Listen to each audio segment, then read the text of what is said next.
Good morning, Internet.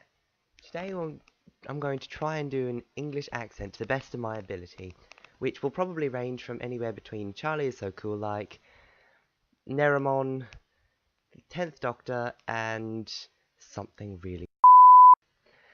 Uh, it may even veer towards Northern if I'm feeling a bit creative. Also, probably Cockney will be in there as well. In advance, I apologise for everyone who I will be insulting with this terrible, terrible accent. So, I'm going to top melody here, and this is my teacup. It is actually filled with tea. If you don't believe me, tough, but it is. It's a soup mug that's filled with tea, which is how I do tea. It's because I'm a ridiculous extrovert and go absolutely nuts on caffeine. It is decaffeinated tea.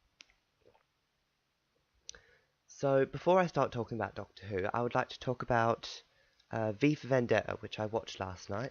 And I have memorized the entire monologue. So, without further ado, here it is. Voila! In view, a humble vaudevillian veteran cast vicariously as both victim and villain by the vicissitudes of fate. This visage, no mere veneer of vanity, is a vestige of the vox populi now vacant, vanished. However, this valorous visitation of a bygone vexation stands vivified, and has vowed to vanquish these venal and virulent vermin vanguarding vice, and vouchsafing the violently vicious and voracious violation of volition. The only verdict is vengeance, a vendetta, held as a votive not in vain, for the value and veracity of such shall one day vindicate the vigilant and the virtuous. Verily this vichyssoise of verbiage veers most verbose, so let me simply add that it is my very good honour to meet you, and you may call me V. Obviously I didn't memorize all that in one night, or I would have been very talented, which I'm not. So the reason I did that was because it was the only thing I could think of that I could quote that was in an English accent-ish. So another thing that I would like to quote, because it's English, but it also relates to our theme of Doctor Who, da da da da, would be the thing that River Song says, Demons Run.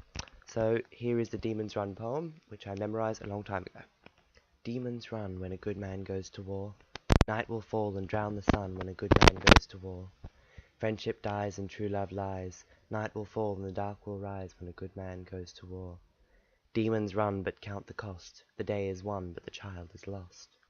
That took me an embarrassingly long time to learn how to say, and even then I just had to look it up to get the words right.